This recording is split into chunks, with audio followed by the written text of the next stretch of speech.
திருச்சி போகிற 27வது ஆண்டாளாவின் வாழ்த்துக்களையும் நன்றியையும் உங்களுக்கு தெரிவித்துக் கொள்கிறேன்.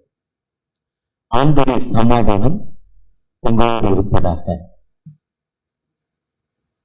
இந்த ஆலயத்தின் பெயரு ஷாலம். ஷாலம்னா சமாதானம், அமைதி. அந்த அமைதி உங்கள் உள்ளத்தில் இருப்பாங்க. ஏசாயா 9:6 நமக்கு ஒரு பாலகன் பிறந்தார், நமக்கு ஒரு குமாரன் கொடுக்கப்பட்டார், கர்த்தர் தோளின் மேல் இருக்கும், அவர் நாமம் அதிசயமானவர், ஆலோசனை கர்த்தா, வல்லமை உள்ள தேவன், நித்திய பிதா. சமாதான திருவிழியத்தில் வாசித்தீங்கன்னா அமைதியின் அரசர் என்று பெயர். அமைதிக்கு யாரு? அவரு கிங் ஆஃப் பீஸ். என்னுடைய சமாதானத்தை உங்களுக்கு வைத்து போகிறேன். இந்த உலக பிரகாரமாய் கொடுக்கிற சமாதானம் இல்ல, தெய்வீக சமாதானம். சமாதானம் கொடுப்பதற்காக இந்த உலகத்திற்கு வந்தேன். இயேசு ஒரு மத புரட்சியவோ, ஒரு ஜாதிய புரட்சியவோ, இல்லைன்னா ஒரு லாங்குவேஜ் புரட்சியை ஏற்படுத்த வரல. அமைதியற்ற சூழ்நிலையில் வாழும் மகனுக்கு அமைதியை கொடுப்பதற்காக வந்தார். அப்படி அமைதியை கொடுக்கும் ஆண்டவர் அந்த ஷாலோம் திருச்சபை, அமைதியின் திருச்சபையில இந்த 27வது ஆண்டு விழாவில் எத்தனை ஆண்டுகள் வருஷத்தை நன்மையால் முடிசூட்டுகிற தேவன் அந்த நோட்டீஸ்ல போட்டிருக்காங்க. வருஷத்தை நன்மையால் ஒரு பாதை அந்த மெய்யாய் பொழிவுனா அந்த சமாதானம் வைக்கிறோம்னா சங்கீதம் 27:1 கர்த்தர் என் வெளிச்சமும். அழகா சொல்ல, லார்ட் இஸ் மை லைட். கர்த்தரின் வெளிச்சம். அடுத்து வாசிங்க, மை சேவியர், என் ரட்சிப்புமானவர். யாருக்கு பயப்படுவேன்? யாருக்கு நான் பயப்படணும்? அவரே எனக்கு. அவர் தான் இந்த ரட்சிப்பு. இந்த உலகத்தை வென்ற மாவீரன் அலெக்சாண்டர். இயேசு கிறிஸ்து வருவதற்கு அலெக்சாண்டர் உதவி செய்தார். இறையில சொல்லுவார். அநேகர் அரிஸ்டாட்டில், பிளேட்டோ, ஷேக்ஸ்பியர், கிரேக்க அலெக்சாண்டர், ரோம பேரரசு, இதெல்லாம் இயேசு கிறிஸ்து வருவதற்கு உதவி செய்த ஒரு காலங்கள். அவங்க வரலன்னா வந்திருக்க மாட்டாங்க இயேசு கிறிஸ்து. இந்த அலெக்சாண்டர் என்ன உதவி செய்யனா, கிரேக்க பேரரசு மாமன்னர். இப்ப உலகத்தை அமெரிக்கா சொல்லுது, ஈரானை கூப்பிட்டு அது ₹1 எனக்கு கொடுத்துரு, இல்லைன்னு யாருக்கும் வைக்க கூடாது. அவனை மிரட்டுது. அவன் போட அவனை முடிஞ்சதை பாடுறாங்கிறான். 2 பேருக்கு இடம் கண்டா இதுல அடிபடுறது என்ன, நடுத்தர மக்களும் கீழே உள்ள மக்கள் தான் உலகம் முழுவதும் பாதிக்கப்படுறாங்க. மேல் மக்கள் ரொம்ப வசதியா வாழ்ந்துட்டு இருக்காங்க, அவங்களுக்கு எந்த பாதிப்பும் இல்லை. இதே மாதிரி இந்த உலகத்தை ஆட்சிக்கு முன்னாடி ஆட்சி செய்து இங்கிலாந்து அரசு. இங்கிலாந்து 1700 17ஆம் நூற்றாண்டுல, 11ஆம் நூற்றாண்டுல இன்னொரு அரசு, 1ஆம் நூற்றாண்டு ரோம பேரரசு. இப்படி அந்த ரோம பேரரசுக்கு முன்னாடி கிரேக்க அரசு தான் உலகத்தை ஆளுது. அதுக்கு அலெக்சாண்டர் என்ன பண்ணாரு, ஒரு நாட்டுல போய் சண்டை போடுறாரு, ஜெயிப்பார். அங்க ஒரு கொடியை நட்டுட்டு அந்த மக்களை கிரேக்க மொழி பேச வைப்பார். அவருடைய வேலை என்னன்னா, அந்த ஆட்சி அந்த தோத்த அரசண்டே கொடுத்துருவார். நீதை வச்சுக்கோப்பா, ஆனா ஊர்ல பேச வேண்டிய மொழி என்னது, கிரேக்க மொழி. அப்போ உலகிற்கு இந்த மொழி ஒரு பிரிட்ஜ், ஒரு பாலம். இப்ப இங்க இருந்து நீங்க வெஸ்ட் பெங்கால் பண்ணா ஜூலியன்வா, ஜூலியன்னா தண்ணி, கபர் சொல்லினா நல்ல தண்ணி, நல்ல தண்ணி கொடு. ஜூலியனா தண்ணி பொதுவா. அதே மாதிரி ஆந்திராவுக்கு போனா நீலு, தண்ணின்னா நீலு. பாணி, ஹிந்தியில பாணி. இது ஒவ்வொரு மொழியிலும் இந்த மொழிக்கு ஒரு பெயர். அதே மாதிரி அந்த கிரேக்க மொழியை உலகெங்கும் பேச வைத்தார். அதனாலதான் இயேசு கிறிஸ்து வருவதற்கு, அதனால இயேசு கிறிஸ்து கூட வாழ்ந்த தோமா இந்தியாவுக்கு வந்தார் 52ல. இந்தியாவில் இறங்கி 71ல ஜூலைல வர்றாரு. ஜூலையிலே மறிக்கிறார், ஜூலை 3. அடுத்த மாசம் ஸ்பெஷல் அதுதான், அதெல்லாம் மிஷன் மந்த் அடுத்த மாசம். அது இந்த ரோம பேரரசுக்கு அலெக்சாண்டர் ஒரு இடத்துல ஒரு ராஜாட்ட போய் சண்டை போடுறாரு. சண்டை போட்டு தோத்து போடுறாரு. தோத்து போனா துணியை காட்டில துணிக்கணும்னு ஓடுறாரு. தோத்து போனா புறமொழி காட்டி தான் ஓடணும், முடியலன்னா ஓடிடணும். அப்படி ஓடிட்டு இருக்கப்போ அங்க ஒரு இறகு செஞ்சு வைக்கிற ஒரு கடையை பார்க்கிறாரு. தன் உயிரை காப்பாற்றினா போதுன்னு அவன்கிட்ட போய் கேட்கிறாரு, ஐயா நீ இறகு செஞ்சு வைக்கிற, நீ காப்பாத்து, இன்னொன்னு அவன் வா அப்படின்னு கடைக்குள்ள கூட்டிக்கிட்டு ராஜான்னு தெரியுது பார்த்தோன்னு அவனை கூட்டிக்குள்ள உள்ள உட்கார வச்சு அவன் மேல விவரமா வெளி போட்டார். இப்ப ராஜா இங்க இருக்காரு, உழவுக்குள்ள இருக்காரு, மேல உடவெல்லாம் போட்டு வச்சு எதிரிகள் வர்றாங்க, தேடுறாங்க. இப்ப அலெக்சாண்டரை கண்டுபிடிக்க முடியல, எங்க இங்க வந்தாராங்க, இங்க யாரும் வரலன்னு சொல்லிட்டாரு. இங்க யாரும் வரலன்னு சொன்னா அவங்க எல்லாம் போயிட்டாங்க. போன பிறகு அது இறகு எடுத்து அலெக்சாண்டர் எடுக்கிறாரு. அலெக்சாண்டர் எடுத்த கொஞ்ச நேரத்துல அலெக்சாண்டருடைய படை அவரை தேடி, பெரிய பெரும்படை அவரை தேடி வந்துருச்சு. வந்தோன்னு அந்த இறகு காப்பாத்தின கேட்கிறான், இப்ப நீ ஓடி வந்த நீ காப்பாத்தினேன், நீ உன்னை மூடி வச்சிருந்தேன், எதிரி எல்லாம் பக்கத்துல சுத்தி தேர்ந்தாங்க, அப்போ உன்னுடைய மனநிலைமை எப்படி இருந்ததுன்னு கேட்டார். உன் மனநிலைமை எப்படி இருந்துச்சுன்னு கேட்டார். அப்ப அலெக்சாண்டர் சொன்ன என்ன, அப்ப அலெக்சாண்டர் அதுக்கு பதில் என்ன பண்றாரு, சிப்பாயெல்லாம் கொடுக்குறாரு, காப்பாத்தணும், கூட்டுறா, கையால கட்டுறா, கண்ணை கட்டுறாங்க, காப்பாத்தினவனே கையை கட்டு, காலை கட்டுறாங்க, சோத்துல கட்டுறாங்கிறாரு. கட்டிட்டு துப்பாக்கி வச்சுக்கணும் கூப்பிடுறாரு, சுடுறா, கண்ணை கட்டிட்டு சுடுறாங்கிறார். நான் 1 2 3 ஸ்டார்ட் சுட்டுட்டாங்கிறார். கண்ணை கட்டியாச்சு, கையை கட்டியாச்சு, காலை கட்டியாச்சு, மரத்துல கட்டியாச்சு, துப்பாக்கி எடுத்து அவனை சுட போறாரு. 1 2 3 சொல்லியாச்சு, 4 சொல்ல போறாரு, ஷார்ட் பண்ணாரு. அப்ப அவன் கண்ணை விட்டு விட்டான். இப்ப நீ எப்படி இருந்தேன்னு கேட்கிறாரு. சுடுறதுக்கு முன்னால நான் எப்படி இருந்தேன், சுடல, இதே மாதிரி நான் இருந்தேன். இதுதான் நம்முடைய வாழ்க்கை. நம்முடைய வாழ்க்கை என்பது அந்த இக்கட்டு காலங்களில் நம்ம எப்படி இருக்கிறோம். பட்டதே படும், கெட்டதே படும். குடிகாரன் போய் சொன்னா, இந்த பிரசனத்தை எங்களுக்கு பண்ணோட, இதெல்லாம் ஓசியில பண்ணுது, வேற எதுக்காக போய் பண்ணு, எங்களுக்கு தெரியுமா. 2 கிட்னியும் கெட்டு, லிவர் கெட்டு, கையால் ஆடி அந்த மரண படுக்கைக்கு போன பிறகுதான், ஓ அப்படியா, அதுவரை அவனுக்கு என்ன தெரியாது, தெரியாது. இதுதான் அட்வைஸ், அதுதான் மெசேஜ். கடவுள் சமாளித்து தருவானே, என் பிரச்சனை எனக்கு தாங்க தெரியும். மகளை கட்டி கொடுத்த இடத்துல அமைதி இல்லை, நீங்க கடவுள்கிட்ட கேளுங்க, கடவுள் உங்களுக்கு அமைதி தருவா, நீங்க ஈஸியா சொல்லிட்டு போயிட்டீங்க. இப்ப எனக்கு தான் தெரியும், அவளை பெத்துக்கிறவருக்கு தான் எழுதுறேன், எனக்கு என்ன தெரியும்னு உங்க மனசு உங்களோடு பேசிக்கிட்டு இருக்கு, என் வேதனை என்னோடு பேசிக்கிட்டு இருக்கு. இதுதான் உலக பிரகாரமான வேதனை. அப்ப இப்படிப்பட்ட சூழ்நிலையில் சமாதானம் எப்படி இருக்கு, அந்த அமைதியின் அரசர் நமக்கு எப்படி இருக்கிறார். இயேசு கிறிஸ்து 40 நாள் பாஸ்டிங் இருக்கிறாரு. இந்த மலையிலிருந்து இறங்கி வர்றாரு. பாஸ்டிங் இருக்கு முன்ன ஞானஸ்தானம் எடுத்தாரு. இவர் என்னுடைய நேசகுமாரன். ஆவியான எப்படி இறங்கினாரு, புறாவுக்குள்ள இறங்கினாரு. இப்ப நான் யோர்தான போய் ஞானஸ்தானம் எடுத்தேன், புறாவை இறங்கல. ரொம்ப உயரமான ஆளு, ஏன்னா நிறைய முடி இல்லை, அதனால ரொம்ப உயரமான ஆளு. அவரும் எங்க ஞானஸ்தானத்தை புறாவை இறங்கிச்சா மேல அந்த அவரு வந்திருக்காரா பாருங்க, அவரு இவருக்கு ஃப்ரெண்டு, பேர் தெரியல, ரொம்ப சூப்பர் ஆளு, ரொம்ப சூப்பர் ஆளு. வரும் அவருக்கு புறா இறங்கிச்சா கேளுங்க.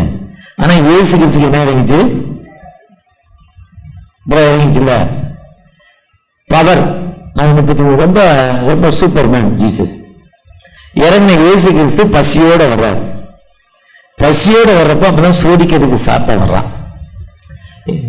நீ எத்தனை நாள் சாப்பிடல, டே நைட்டு பச்சை தண்ணி கூட குடிக்கல. மோசே, அடுத்து ஜீசஸ் 40 நாட்கள். இசைக்கியால போட்டு பாசிங் இருக்கிறார் 40 நாட்கள். பவுலடி சொல்லார் 1 கூட 40 அடி வாங்கினேங்கிறார். ஆனா பாசிங் தான் சொல்லல.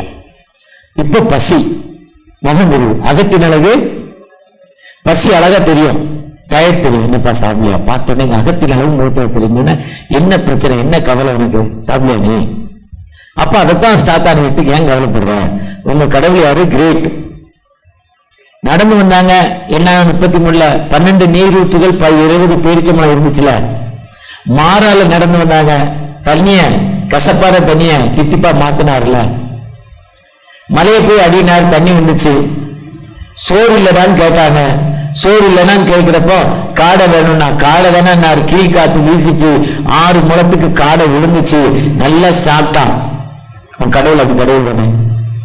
It's a great love, it's a wonderful love, it's a very great, he is highest most. இந்த கல்லெல்லாம் போமா அப்படி சொன்னார்.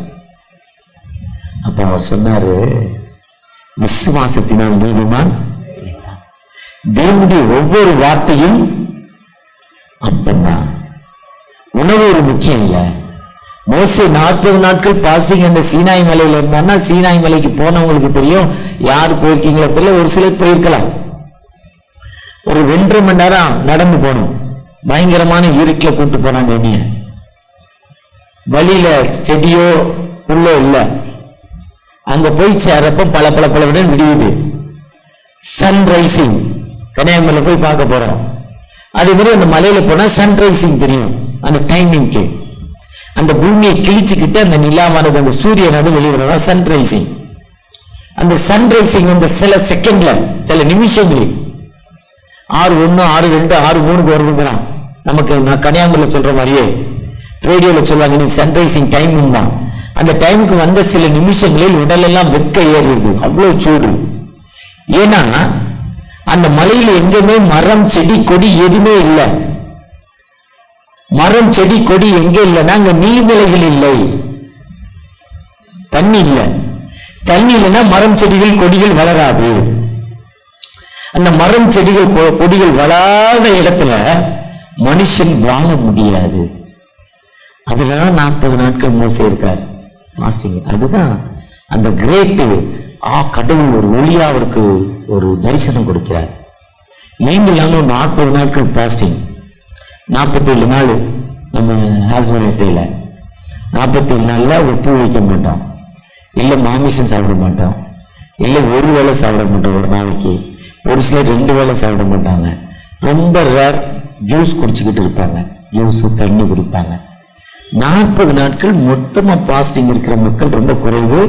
லோ சுகர் ஆகி செத்து போறான், ரொம்ப கஷ்டமாயிருது.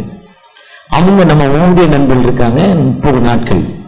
அது ஒரு பயங்கரமான பாஸ்டிங், நம்மளால இருக்க முடியாது. காலையில் சன் ரைசிங்ல இருந்து சன் செட்டிங் வரை, சூரியன் உதயத்திலிருந்து சூரியன் அடையும் வரை நம்ம என்ன பண்ண முடியாது. அவங்க தண்ணி குடிக்க மாட்டான், எச்சு விழுங்க மாட்டான். ரொம்ப கஷ்டம் இருக்கிறது. ஒருவேளை நம்ம விவரம் தெரியாம அவங்களை ஏளனம் பண்ணுவோம், ஏளனம் பண்ணக்கூடாது. அப்படிதான் இயேசு கிறிஸ்து இருந்து வந்த இயேசு கிறிஸ்து அவன் சொல்றான். அப்போ அவர் அந்த இடத்துல என்ன சொல்றாரு, உலகம் எனக்கு இல்ல, கடவுள் தாங்கிறார். அப்போ சொல்றாரு, இந்த உலகத்தின் ராஜ்யங்கள் எல்லாம் உனக்கு தரேன்.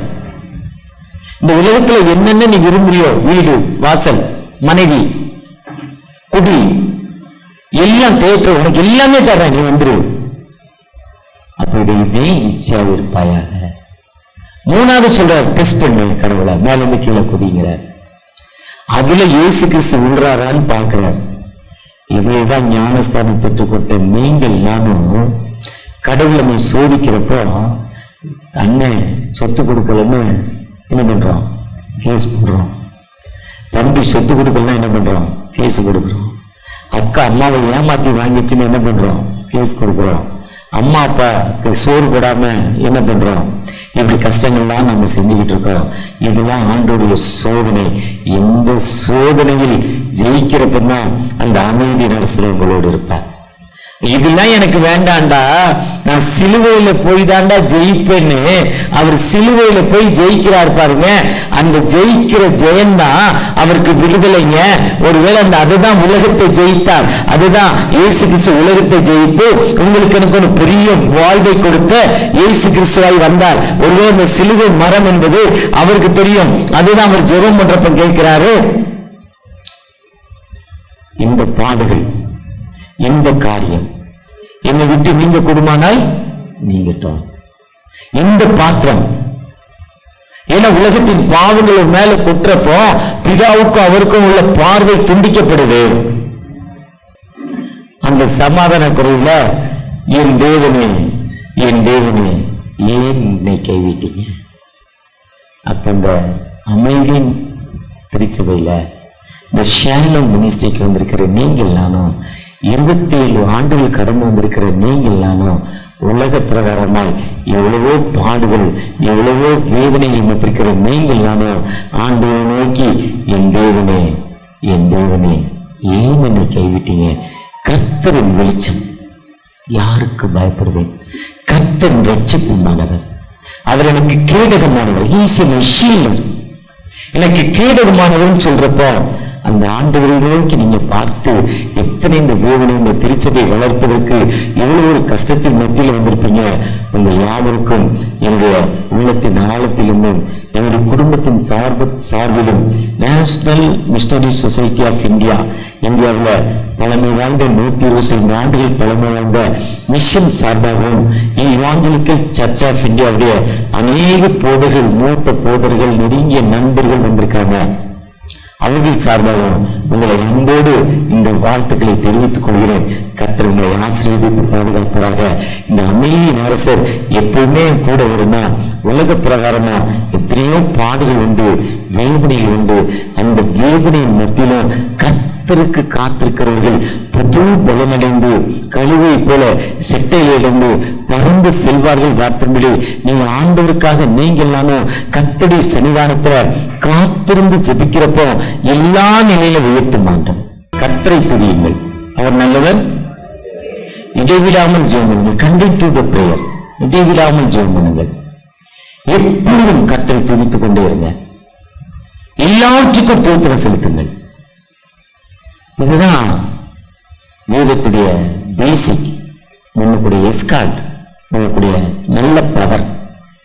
பிரச்சனையின் மத்தியிலும் வேதனை மத்தியிலும் துதிக்கிறப்போ அந்த சமாதானத்தின் அரசர் நம்மோடு இருப்பார். ஆண்டவனை மறந்துட்டாரு, ஆண்டவனை கைவிட்டுட்டாரு, கஷ்டப்பட்டாதான் உங்களுக்கு தெரியும். இன்னும் நம்ம நிறைய பேர் சொல்றோம். ஆனா அப்படிப்பட்ட வார்த்தை இல்லை. ஆண்டவரை நோக்கி தகப்பனே தகப்பனே நீங்க என்னோடு கடந்து வாங்கப்பா கேட்கிறப்போ அவர் ஒரு காலம் கைவிட மாட்டார். அந்த சாது சுந்தர் சிங் ஒரு சூப்பர் ஊழியர், பஞ்சாபை சேர்ந்தவர். உண்மையான கடவுள் எங்க இருக்கிறாரு, உண்மையின் கடவுளை தேடி அலைந்து திரிந்தவர். கடவுளை கண்டுபிடிக்க முடியலங்கிறத தன்னுடைய வாலிப 17-18 வயதில் ரயில்வே தண்டவாளத்தில் நடந்து தன் உயிரை மாய்த்து கொள்ள வேண்டும் நினைத்தவர். அந்த ட்ரெயின்ல போனவர் கொடுத்த புதிய ஏற்பாடு ஒருத்தர் வாங்கி கிழிச்சு போட்டாரு. கிழிச்சு போட்ட ஒரு டிராங்க்ஸை எடுத்து வாசித்து, அந்த லைட்டு தான் ஒரு வாழ்க்கையில் ஒரு உயிருள்ள அந்த லைட். அவர் தேடுற அந்த லைட்டு, அந்த வெளிச்சம், அந்த பைபிள் அந்த பிட்ல இருந்துச்சு. ஒன்னு இந்த ஜீசஸ் யார், ஹூ இஸ் திஸ் ஜீசஸ், அந்த ஜீசஸை தேடினார். இந்த ஜீசஸ் யாருன்னு தன் இயேசுவை ஏற்றுக்கொண்டார். மத சடங்கின்படி அவர் பெற்றோர்களால் ஒதுக்கப்பட்டார். பெற்றோர்களால் உறவின் மக்களால் ஒதுக்கப்பட்டார். அவங்க அம்மா அப்பா சொன்னாங்க, அவனுக்கு சொத்துக்கள் இல்லை, அவனுக்கு ஒண்ணும் இல்லப்பா, என்னென்னமோ சொன்னாங்க. ஆனா அவர் எதையுமே ஏற்றுக்கொள்ளல. வைராக்கியமா வாழ்ந்தார். வைராக்கியமா வாழ்ந்ததால அவர் அந்த அவங்க அம்மா அப்பா மருந்து கொடுக்குறாங்க, பாய்சன், அதை உட்கொள்கிறார். சாப்பாட்டுல கலந்து வெளியே இங்க இருக்கக்கூடாதுன்னு வீட்டுக்கு போயிடுறாரு. தெரியுது பாய்சன் இருக்குன்னு. ட்ரெயின்ல ஏறுறாரு. ட்ரெயின்ல வாமிட்டிங், பிளட் வாமிட்டிங். நண்பர் வீட்டுக்கு போறாரு. நண்பர் மருத்துவமனை டாக்டர் கொண்டாரு. டாக்டர் சொல்றாரு, சில நிமிடங்களில், சில மொழிகளில், சில மணி நேரங்களில் இறந்து விடுவாருங்கிறாரு. உடம்பெல்லாம் ப்ளூ கலரா மாறிடுச்சு, பிளட் எல்லாம் பாய்சனா மாறிடுச்சு. ஆனா எதிர்பார்க்காதபடி திரும்ப அவர் உயிர் கொள்கிறார். அவருக்கே பெரிய ஆச்சரியம். அதை பார்த்த டாக்டரே ஞானஸ்தானம் வாங்குறார், உனக்குள்ள ஆண்டவர் பெரியவர்னு. அப்படிப்பட்ட ஊழியத்தில் அவர் கடந்து ஒரு ஒரு கிராமத்துக்கு போறாரு. ஒரு கிராமத்துக்கு போய் ஆண்டவருடைய வார்த்தையை சொல்றாரு. அங்க இருக்க அந்த 4 பேர் அவர் அடிக்கிறாங்க. ஓடி வந்துடுறாரு. அடுத்த நாள் கடவுள் கூப்பிட்டு, ஆண்டவர் கூப்பிட்டு போடாங்கிறாரு. போக முடியாது, நேத்தானே அடிச்சா, இன்னைக்குமா போனாங்கிறாரு. இல்லை நீ அந்த கிராமத்துக்கு போப்பா சொல்றாரு. முடியாதுங்கிறாரு. போயா திரும்ப ஆண்டவர் சொல்றாரு. திரும்ப சொல்றப்ப அங்க போறாரு. அங்க போனா அந்த அடிச்ச 4 பேரும் அதே இடத்துல உட்காந்து சீட்டு விளையாடிட்டு இருக்கான். மங்காத்தா உண்மையா வெளியவா, ஐயோ இவன் தாண்டா இருக்கான், இவன் தாண்டா அடிக்க போறான்னு திருப்பி தூக்கிட்டு நான் இடுறாரு. அதை பார்த்த ஒருத்தவரை விரட்டுறான். இவர் துண்டியக்காடுல துண்டக்காலும் ஜிகேஎம் கால இருந்து ஓடிட்டான். பெரியார் நகர் தாண்டி, பெரியார் நகர் திருவிக்கா நகர் பஸ் ஸ்டாண்டு போயிட்டாரு. எனக்கு தெரிஞ்ச பகுதிங்கிறத நான் சொல்றேன். திருவிக்கா நகர் பஸ் ஸ்டாண்ட் தாண்டி சுடுகாடு பக்கத்துல, பெரம்பூர் சுடுகாடு பக்கத்துல போய்கிட்டு இருக்காரு. அவனும் உடலே நீ ஓடாதா நில்றாங்கிறான். இல்ல நான் ஓடுவேன்னு அவரும் ஓடாரு. கடைசியில் அவன் வேகமா ஓடி போய் பிடிச்சிட்டாண்டி. நேற்று நீ சொன்ன ஆண்டவர் யாரா, அவர் ரொம்ப நல்லவராச்ச, அவரை ஏற்றுக்கொள்ள நான் என்ன செய்யணும்னு கேட்கிறான். நேற்று அடிச்சவன் இன்னைக்கு யார் செய்யறான்? இதுதான் ஆண்டவர். கர்த்தர் நம்மை அழைப்பாரானால் அவர் நிச்சயமா நமக்கு ஒரு அமைதியை கொடுக்கும் ஆண்டவர், நிச்சயமா ஒரு வாழ்வு கொடுக்கும் ஆண்டவர். ஏன்னா அவர் உண்மை உள்ளவர், அழைக்கிற உண்மை உள்ளவர். அந்த அழைக்கிற உண்மையுள்ள தகப்பண்ட நாம உண்மையுள்ள மக்களா இருக்கிறப்போ அவர் நம்மை ஏற்றுக்கொண்டு நமக்கு வாழ்வு கொடுப்பார். அதுதான் சங்கீதக்காரர் சொல்றோம், தீங்கு நாளில். அந்த 27:5 ரொம்ப சூப்பர் வசனம். நம்ம சங்கீதம் 27 ஆரோகரண சங்கீதம். தாவீது விடுதலையை பெற்று வாழ்க்கையில் விழுந்த பொழுது பாடிய ஒரு சங்கீதம். அந்த சங்கீதம் 27 நம்முடைய வருஷத்துடைய 27வது வருஷத்துக்குரிய சங்கீதம். கர்த்தரின் வெளிச்சம் ரட்சிப்புமானவர், யாருக்கு பயப்படுவேன்? ஜீவனின் பலனானவர், லைஃப் இன் செல்த், என் வாழ்க்கையின் துணையானவர். எவ்வளவு தெளிவா சொல்ல. 5 தீங்கு நாளில் அவர் தம்முடைய கூடாரத்திலே மறைத்து, என்ன பேட் டைம் வருதோ அப்ப அவருடைய கூடாரத்திலே மறைத்து நமக்கு வாழ்வு கொடுக்கும் ஆண்டவர், நமக்கு அமைதியை கொடுக்கும் ஆண்டவர். அந்த ஆண்டவரை நோக்கி பார்த்த முகங்கள் ஒரு காலம் கட்டுப்படுவதில்லைங்க. என்ன தீங்கு என்ன பிரச்சனை வந்தாலும் அந்த ஆண்டவரை நோக்கி பார்க்கிறப்போ நமக்கு விடுதலை கொடுக்கும் ஒரு உயிருள்ள ஆண்டவர். அந்த ஆண்டவர் நம்மோடு கடந்து வந்திருக்கிறார். தகப்பனே, இப்படிப்பட்ட பிரச்சனையில நிற்கிறேன், எனக்கு என்னப்பா இதுக்கு விடுதலைன்னு கேட்கிறப்போ, எனக்கு ஒரு 35 வருஷமா டயபெட்டிக் பேஷண்ட், அன்பு தம்பி அகஸ்டின் சகோதரன், அவங்க மச்சான் மாமா ஜான் பீட்டர், எங்க வீட்டுடைய எங்களில் ஒரு சகோதரன். நாங்கள் 4 பேர், அவர் ஒரு சகோதரன் சொல்லுவான். அவருடைய அக்கா பிள்ளை எல்லாம் மாமான்னு மாமா அப்பா ஸ்டேஜில் எங்களை வச்சிருப்பாங்க. நாங்களும் அவருடைய பிள்ளைகளாக பழகிப்போம். இவரும் பேசுறது அவரும் பேசுறது, இது வேற கிறிஸ்தவம். இவர் நல்ல டைப் தான். அப்ப ஒய்ஃப் கேட்டவங்களான்னு கேட்காதீங்க, அவங்களும் நல்லவங்க தான். சூழ்நிலை, ஆனா சூழ்நிலை உடைச்சு போடணும். அப்படிப்பட்ட எனக்கு தெரியும் என்பதற்காக அவரை எனக்கு அறிமுகம், எப்படி அறிமுகங்கிறதுக்காக சொல்றேன். 38 வருஷமா நான் டயபெட்டிக் பேஷண்ட். 38 வருஷமா டயபெட்டிக் ஒரு நல்ல வியாதி, நிழல் மாதிரி கூட வரும். உப்பு வியாதி வந்து நீங்க உப்பு போட்டு சாப்பிட முடியாது. சக்கரை வியாதி வந்து சக்கரை போட்டு சாப்பிடலாம். சுகர் ஃப்ரீ வர கண்டுபிடிச்சிட்டாங்க, உப்பு ஃப்ரீன்னு கண்டுபிடிக்கல. தைராய்டு ஒன்று ஒல்லியாகும் இல்லை தடியாகும். தைராய்டு இல்லைன்னா ஸ்டோன். ஒரு பையன் நேற்று ராத்திரி 7 மணிக்கு ஒரு வில்லேஜ் முடிச்சு கிளம்பினேன். ராத்திரி 9 மணிக்கு தான் போனேன். அங்கேருந்து 11 மணிக்கு கிளம்பினேன், 1:30 மணிக்கு தான் வந்தேன். என்ன 11 மணிக்கா வில்லேஜ் முடிச்சு ஒரு வழியில போயிட்டேன். 2 லிட்டர் தண்ணி 3 லிட்டர் தண்ணி குடிச்சிருக்கான். இந்த பெரிய கொக்கோ பாட்டில் பெரிய லிட்டர் 3 லிட்டர் தண்ணி குடிச்சிருக்கேன். என்னன்னா ஸ்டோன் ப்ராப்ளம், அது குடிச்சாதான் எனக்கு அந்த ஸ்டோன் வலி இல்லை, குடிச்சுக்கிட்டே இருக்க வேண்டியது இருக்கு தண்ணியை.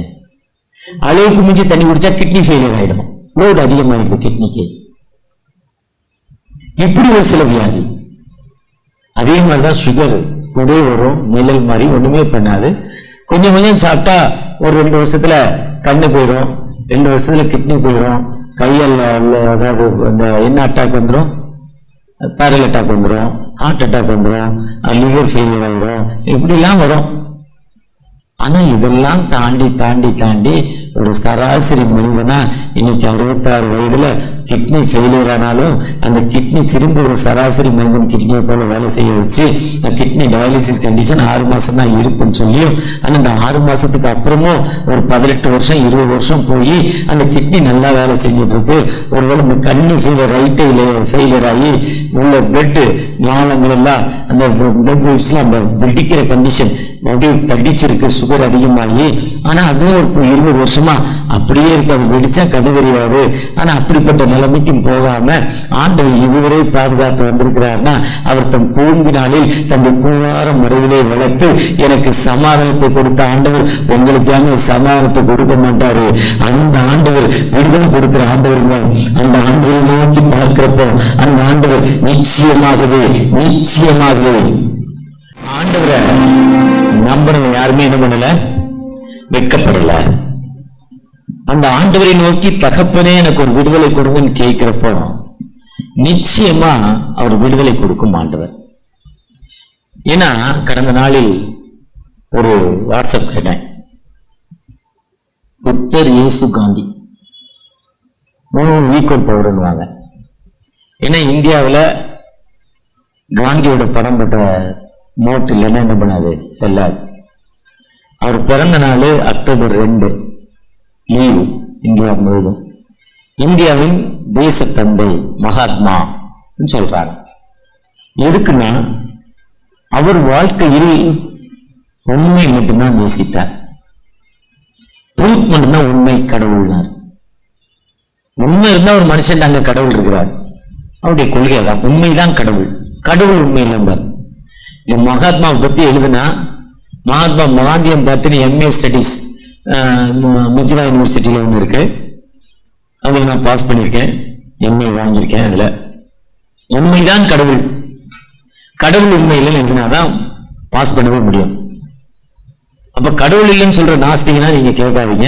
உண்மைதான் கடவுள், அதுதான் கடவுள், அதுல மாற்று கருத்து இல்லை. அதனால அவர் ஒரு கடவுள் ரேஞ்சு கொண்டு வந்துட்டாங்க. புத்தர் எல்லாத்தையும் விட்டுட்டு வந்துட்டார். அதனால ஒரு கடவுள் ரேஞ்சுக்கு சொல்றாங்க. ஜீசஸ் என்ன சொன்னாரோ அப்படி வாழ்ந்தார்.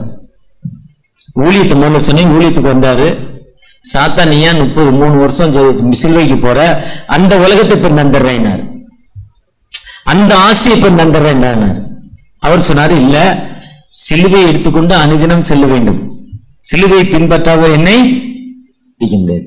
கிறிஸ்துவ என்பதே பாடுகள். ஒரு பிரசங்கா இருக்காரு, பெரிய கோவிலும் 5000 பேர் வர்றாங்க. அவர் ஒன்லி பிரசங்க மட்டும் தான் பேசுவார், அதுதான் கிறிஸ்தவம். அது கிறிஸ்தவம் அல்ல. இயேசு கிறிஸ்துடைய தாட்டு அனுதினம் பாடு. அங்கி போட்டுட்டியா, உங்க பேராயர் எந்த இடத்துக்கு காட்டுறதா அந்த இடத்துக்கு போகணும். அங்க வெஸ்டர்ன் டாய்லெட் இல்ல, ஏசி ரூம்ல, கார் பார்க்கிங் இல்ல, தூரமா இருக்கு, என் பிள்ளைய ஸ்கூல்ல சேர்க்க முடியாது, அந்த தாட்டே என்ன பண்ணக்கூடாது, சொல்லக்கூடாது. இதை ஏத்துக்கு தான் நான் அங்கி வாங்கினேன். இல்லைன்னா நீ படிச்சதுக்கு ஒரு 3 லட்சம் சம்பளம் கிடைக்கும், அதுக்கு போயிருக்க எங்கேயா வந்த. ஒருவேளை யாராவது திட்டாதீங்க, இந்த அலையாண்டா கூப்பிட்டு விட்டணும். உண்மைதான், ட்ரூத்து தான். ஆனா இன்னைக்கு அப்படி இல்லை. ஐயராகிற வரையும் போராடுறான், கைகால பிடிக்கிறான், ஐயர் அனுப்பி சட்டத்தை பேசுறான். நான் எத்தனை சர்வீஸுங்க, நேற்று ஒரு பையன் கூட நைட் வந்தான், வில்லேஜ் மினிஸ்ட்ரிக்கு 23 வருஷம் நான் சர்வீஸ், இன்னும் எப்படி மாத்தலாம் கேட்டுக்கிட்டே இருந்தான். திரும்ப திரும்ப ஒரு தேஞ்ச ரெக்கார்டு மாதிரி சொல்லிக்கிட்டே இருக்கான். இன்னும் எப்படியே போடலாம், பிடிக்கலையா எழுதி கொடுத்துட்டு போ, நீ ஏத்துக்கிட்டு தானே வந்த, ஏன் மாத்திரன்னு கேட்கிற. கடவுள் கூட இருக்கிறாரு, அழைக்கிறவர் உண்மை உள்ளவர், அவற்றை நீ ஒப்பு கொடு.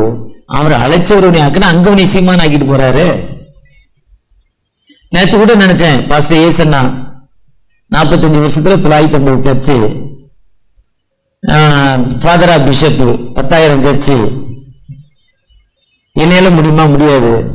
அவர் கூட இருந்தாரு, அவர் சாதனை பண்ணாரு, இந்தியா முழுவதும் ஓடினாரு, IMM IECன்னு ஓடினாரு. அவர் கூட இருந்தாரு, செஞ்சாரு. நம்ம ஆண்டு நம்ம கூட இருந்தா எந்த தேசத்துக்கு போய் எவ்வளவு போராட்டம் இருக்கும், எவ்வளவு கஷ்டம் இருக்கும். ஒவ்வொரு மனுஷனுக்கும் ஒரு எண்ணம். இப்ப வர்றப்போ உங்க சர்ச்சை ஹிஸ்டரி அழகா அந்த தலைவர் சொன்னார், உங்க பாஸ்டர்.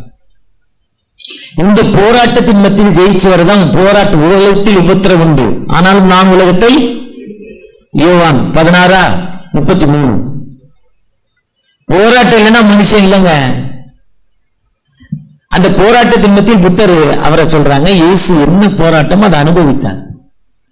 அப்படி அந்த புத்தர் மரண படுக்கையில் இருக்காரு, சாக போறாரு. இயேசு சாக போறப்போ உயிரோடு எழுந்துட்டாரு, காந்தி உயிரோடு எழுந்துட்டார், எழல. அதனால காந்தியவும் புத்தரையும் இயேசுவோடு ஒப்பிட முடியாது. இவங்க உலக பிரகாரம் மனிதர்கள். ஜீசஸுடைய டைப்பை வேற, அவர் மட்டும்தான் திறக்கப்பட்ட கல்லறை, அவர் தான் உயிரோடு எழுந்தவர், மரித்தும் பேசி இருக்கிற ஆண்டவர், தேவனுடைய உன்னத குமாரன். இதுல மாற்று கருத்தே கிடையாது. இந்த கான்செப்ட் வந்து யாருமே விலகக்கூடாது. அதுதான் கடவுள் ஒருவர். அப்போ அந்த மறிக்க போற புத்தத்தை அந்த சீசன் 45 வருஷமா இருக்கிறவன் உட்கார்ந்து அழுகுறான், பாடின்னு. கண்ணில் தாரதரையா கண்ணீர் ஒரு வாரமா வடியுது. ஏன்டா கண்ணீர் வடியுது, நான் சாகப்படுறேன்னு அழுறியா? அது இல்லைங்க, 45 வருஷம் கூட இருந்தேன், அப்பவே நான் ஞானம் அடையல. இனிமேவா ஞானம் அடைய போறேன், நீ சாக போற.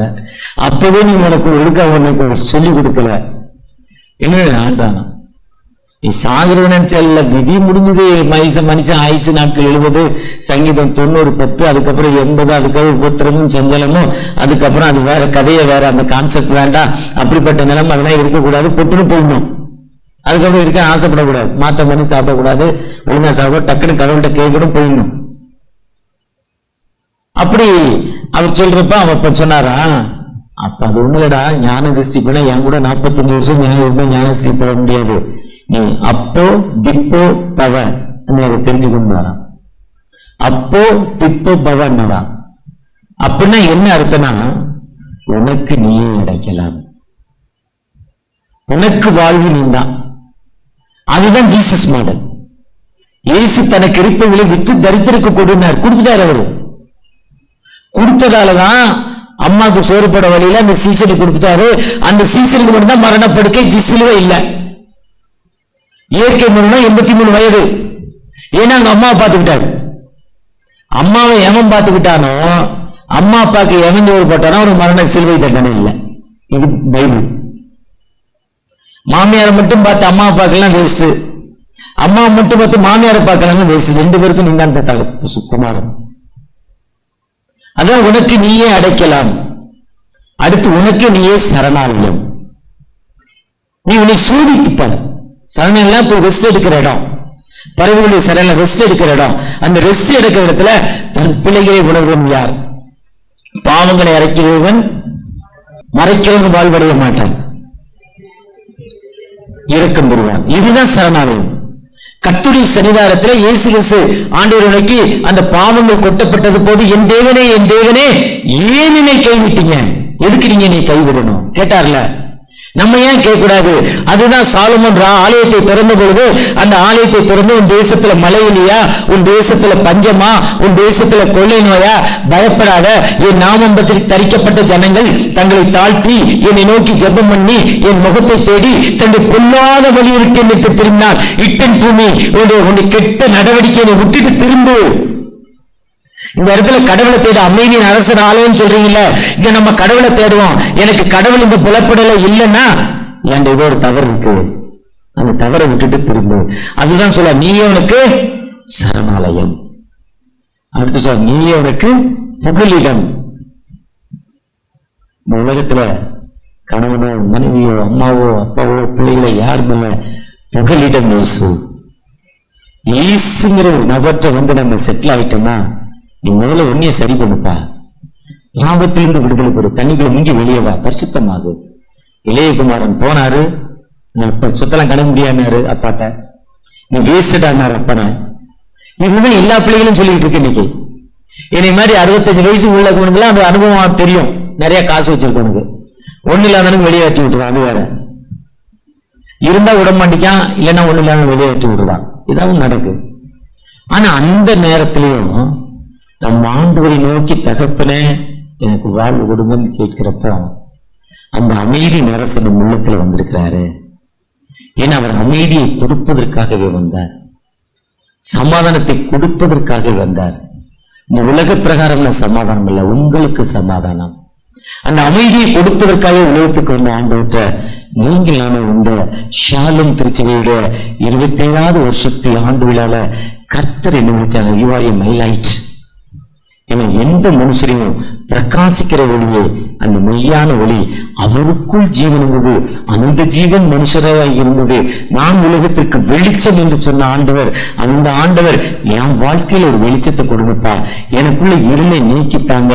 உண்மை சோதிக்கிறப்போ நீங்க விட்டு கொடுத்தீங்க, அந்த சோதனையில வெற்றி பெற்றீங்க, உலகத்தின் ஆசைகள் படல, சிலுவையில வந்துதான் நீங்க ஜெயிச்சீங்க. நான் உலகத்தின் பாடுகள் படாம ஜெயிக்கணும்னு நினைக்கிறேன். எனக்கு அந்த ஜெயிப்பு இல்லைன்னு நீங்க ஜெபிக்கிறப்போ, ஏன்னா நிறைய பேர் சென்னைக்கு வர்றாங்க வேலை செய்வதற்கு, வாழ்க்கையில் உயர்வதற்கு, பணக்காரன் ஆகணும்னு நினைக்கிறாங்க. பணக்காரன் ஆகிறதுக்கு பல வழியை தேடுறாங்க. லாட்டரி டிக்கெட், கிண்டி ரேஸ், ஜூது, நோட்டு மாத்துறது, இந்த வழி குறுக்கு வழி, ஸ்பீடா இவ்வளவு பணம் வரும். இன்னும் ஒரு சில போட்டு கொடுத்துக்கிட்டே இருக்கான். போட்டு கொடுக்கறவன அவன் சேவங்க வளர்ற மாதிரி இருக்கும். ஏன்னா தலைவர் வந்து உள்நாள உட்கார வைப்பாரு, கொடுப்பாங்க, ஒரு கூட உட்காந்து சாப்பிடலாம், எல்லாம் பண்ணலாம். ஆனா ஒரு நாள் டக்குன்னு பாதாளத்துக்கு போயிடுவான்.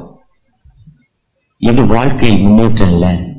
உண்மையான பாடல் மத்தியில நமக்கு கொடுத்த பணியை உண்மையா செய்யறப்போ, ஐயா சொல்றாரு 23ல வந்தையா சர்ச்சை கட்டணும்னு நினைக்கிறேன், இங்க ஒரு படத்தை போட்டு இந்த மாடலா கட்டணும்னு நினைக்கிறேன், இதற்காக உழைக்கிறேன்னு. இப்படி உழைக்கிறப்ப போன வாரம் ஒரு ஈசிஐக்கு போயிருந்தேன், ஈக்காரு தாங்கல, அவர் ஒரு படத்தை போட்டு இந்த சர்ச்சைக்கு இப்படி கட்டணும்னு நினைக்கிறார். காலையில் ஒரு சிஎஸ்சி சர்ச்சைக்கு போனேன், அவங்க இந்த படத்தை போட்டு இப்படிதான் கட்டணுங்கிறாங்க. காலையில் ஒரு சிஎஸ்சி சர்ச்சை முடிச்சுட்டு அவங்க வந்தேன். நேற்று ஒரு முந்தான ஒரு சர்ச்சைக்கு போனேன், ஒரு போய் அவர் இப்படித்தான் கட்டணுங்கிறார்.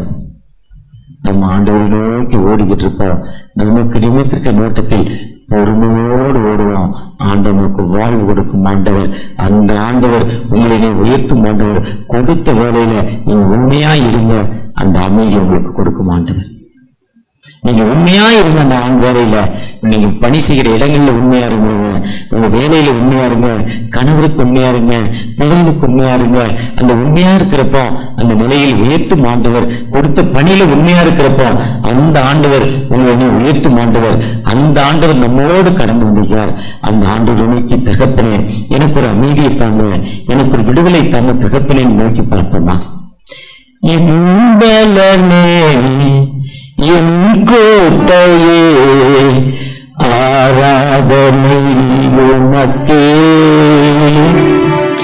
எம்பலனே என் கோட்டையே ஆராதனை உமக்கே,